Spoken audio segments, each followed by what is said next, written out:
Okay, so now we're back at it, learning some more, and we are going to start our next unit with the idea of work. Work is actually defined using the scalar product, so now we're going to get to see an example of that vector product being used. And we're also going to see that because work is a scalar, it's going to be a little bit different how we work or how we approach problems. Okay, so basically, what do we mean by work? When we talk about work, we're applying a force to an object, and then the object has to undergo some sort of displacement.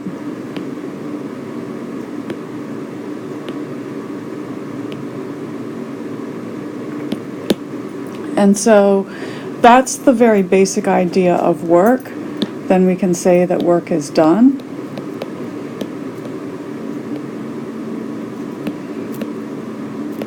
But before we feel like we understand everything about work, we have to understand that there are more details that we have to be aware of. It's just a little bit more complicated.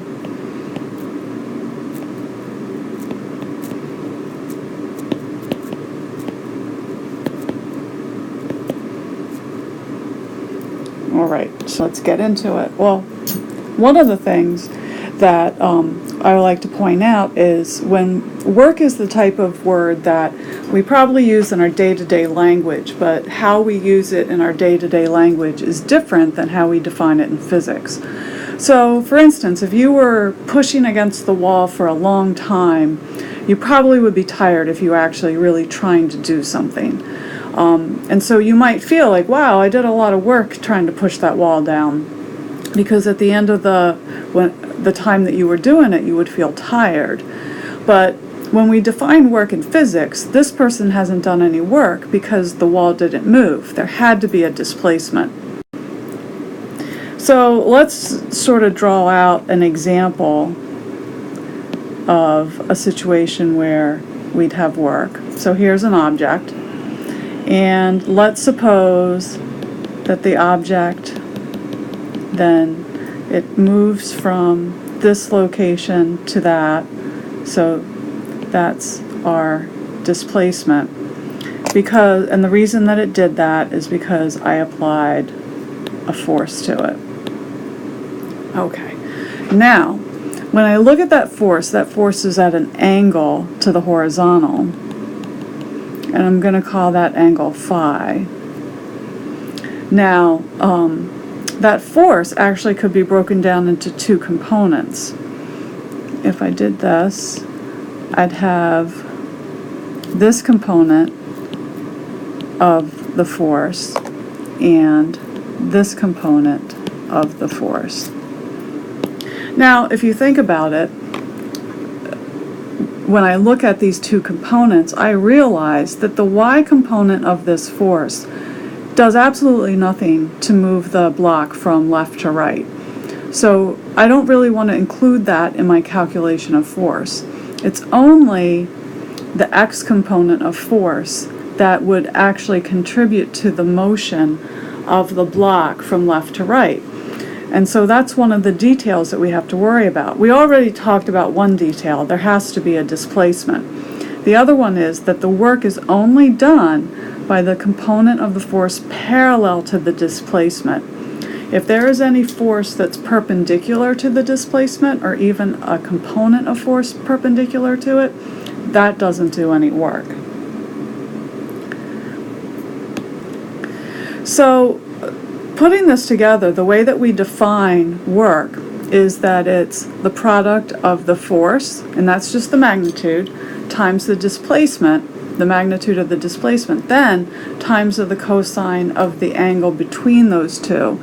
And so if we look at that, Fs cosine theta, phi, and we look at our little problem, our drawing once again,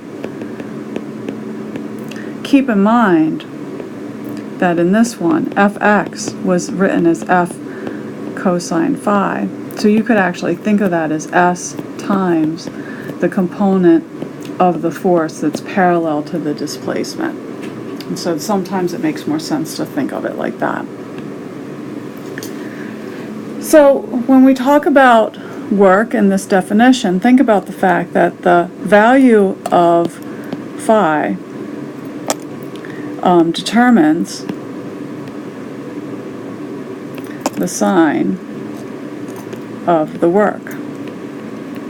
Because work can be positive, or work can be negative, or work can be zero. Maybe we'll start off with that that last one.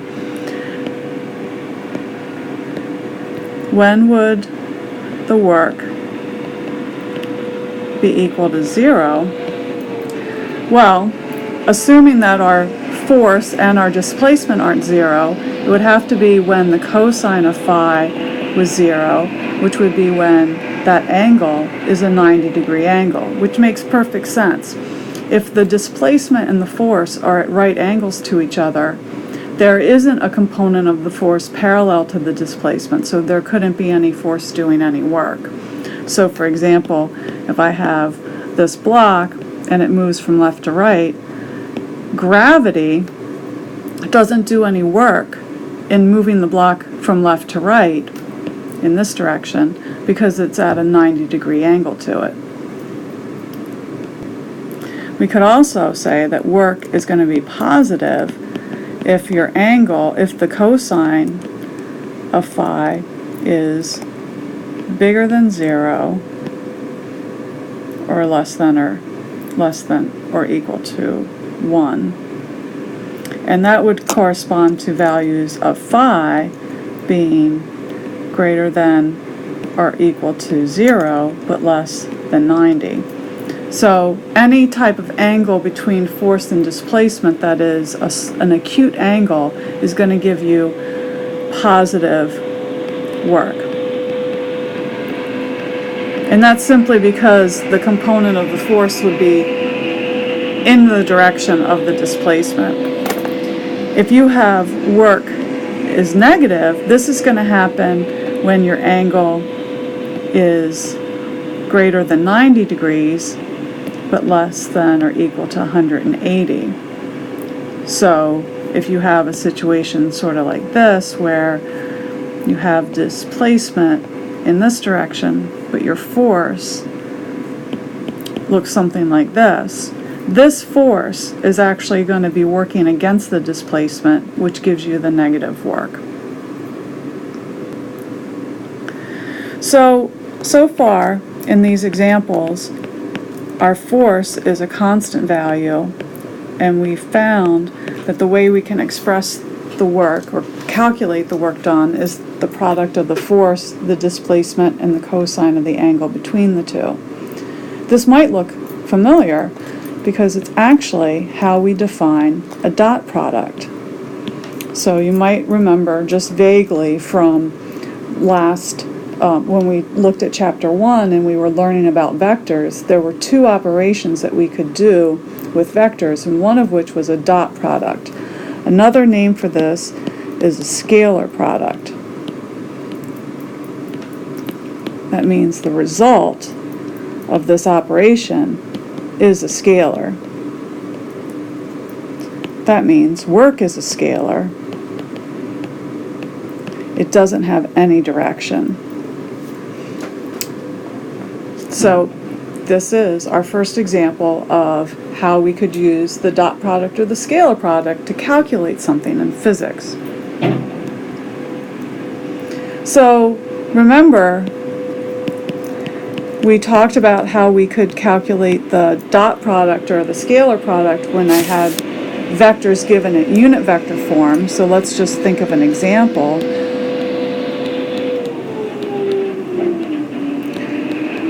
So what if our force was given having an x and a y component, and our displacement has an x and y component as well?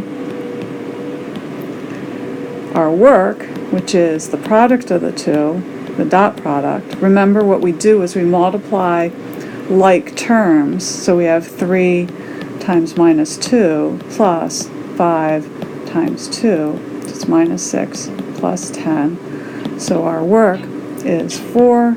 And what are the units? It's a Newton meter, but we don't actually keep it like that. The unit of measurement that we use for work is called a joule.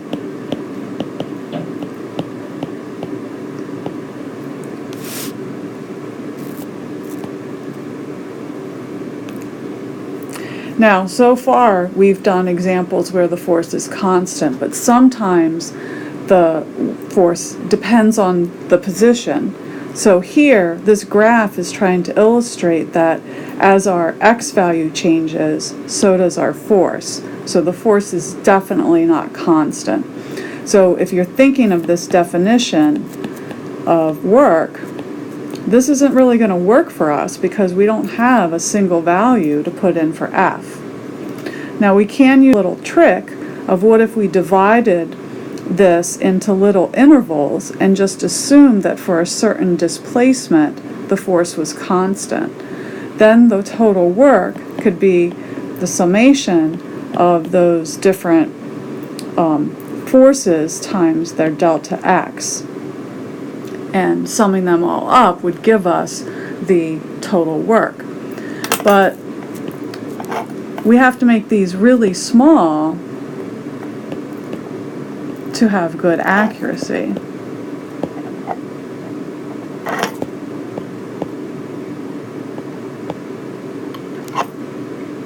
So we'd want to make them infinitesimally small, and that should sound familiar from calculus because what it means is that we're going from the summation to the integral.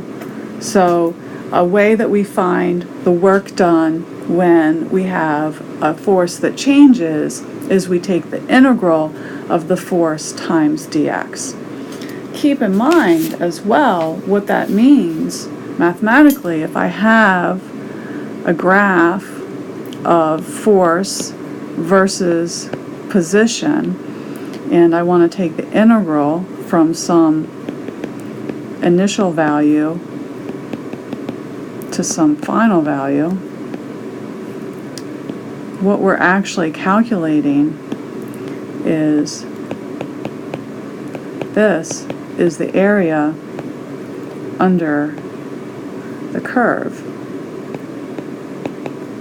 So it actually turns out that in these cases when we're calculating work for a varying force, we're actually doing that integral is calculating the area under the curve. Now, I wanted to talk about a specific example of a force that varies, and that is the force that a spring exerts when it's stretched. So this is the force that a spring exerts when it's stretched. This is X, is the amount of stretching or compression. And here, this K is what we call the spring constant. This actually is a quality about the spring. It's always a number, and the larger the number, the stiffer the spring is how we say it. That means the harder it is to stretch or compress that spring.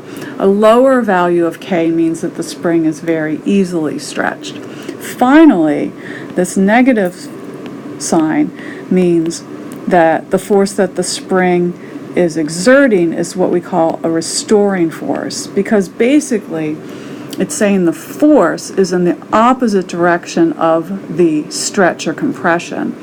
So let's look at a picture. It's going to make more sense. So when we have a spring, first of all, there's a position where we measure X to be 0 at, and we call that the equilibrium position.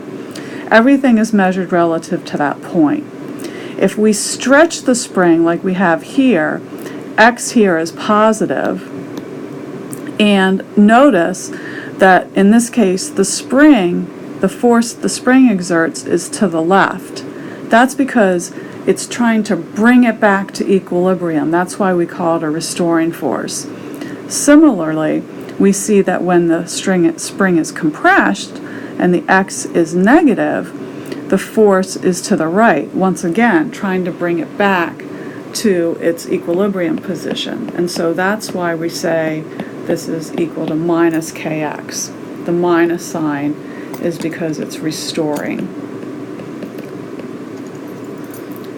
So one thing we can do is we could calculate, knowing that, what is the work done by a spring. So we use this general definition. It's the integral of f dx, going from x initial to x final. The force the spring exerts is minus kx.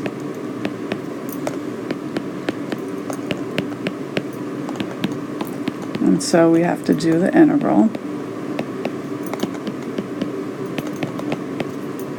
And so x dx is a simple integral. That's just 1/2 x squared, and we have to evaluate it at the initial and the final points. And so minus k times 1/2 x final squared minus 1/2 x initial squared. But because of the negative sign, it actually switches things, and we'd end up with the work could be expressed as 1/2 k x initial squared minus 1/2 k x final squared. And that's the work done by a spring as the object moves from an initial point to a final point.